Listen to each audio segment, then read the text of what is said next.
அந்த வீடியோ போட்டு ரொம்ப நாள் ஆச்சு. அது நானும் 2 வாரம் சந்தைக்கு போய் இன்னைக்கு நிறைய அள்ளிட்டு வந்துட்டேன். 500 அங்க போய் நிறைய அள்ளிட்டு வந்து எனக்கு ஒரு மாதிரி தெரியுது.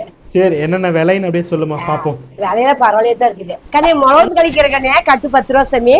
தலைப்பெருநாள் பெருந்தளி சூப்பரா இருக்குது. கருவேல தான் உங்க செல்லியில் நல்லாலின்னு சொல்லி 5 ரூபாய் கருவேப்பிலை வேணுட்டு.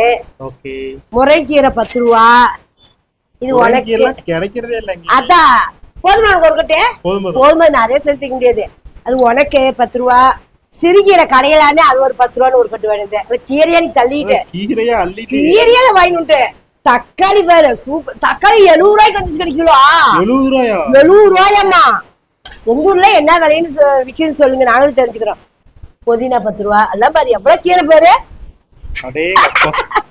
முருங்கக்காய் 3 10 ரூபாய்க்குன்னு கொட்டிடுவோம்.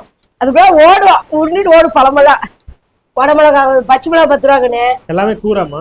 எல்லாமே கூறுதான் சாமி. இது வந்து 10 ரூபா. இஞ்சி 20 ரூபா. பச்சை மிளகா 10 ரூபா. உருளைக்கிழங்கு 20 ரூபா கூறுவான்னு 10 ரூபா கூறு. மொத்தமா உருளைக்கிழங்கு 4 ரூபா. 10 ரூபா. இந்த காய் பேர் தெரியல. காய் சோத்துக்கு ஆக்குறது இது ஒரு 10 ரூபா. இது பேர் என்னன்னு தெரிஞ்சா நீங்க கமெண்ட்ல சொல்லுங்க. 10 ரூபா. கொத்தரங்காய் 10 ரூபா. ஒரு 500 ரூபா சரி போச்சு. இந்த வீட்டுல எல்லா பொருளும் நிறக்க வீட்டுல இருக்கும். எல்லாம் டக்கு டக்குன்னு எடுத்து நம்ம செஞ்சுக்கலாம் வீட்டுல இருந்தா. இல்லைன்னா ஒவ்வொன்றா வாசனை என்ன சரி வாசனையா இருக்கும். அதை எல்லாம் வாங்கி வச்சுட்டேன் நான். எங்க ஊர் சந்தையெல்லாம் ரேட் எவ்வளவு ரேட்டுன்னு சொல்லிருக்கேன். உங்க ஊர்ல எவ்வளவு ரேட்டுன்னு சொல்லுங்க, நானும் தெரிஞ்சுங்க. எங்க வீடியோ உங்களுக்கு பிடிச்சதா ஃபாலோ பண்ணுங்க. சரி, ஓகே, பாய். பாய். வாங்க ஆப்பிள் சாப்பிடலாம்.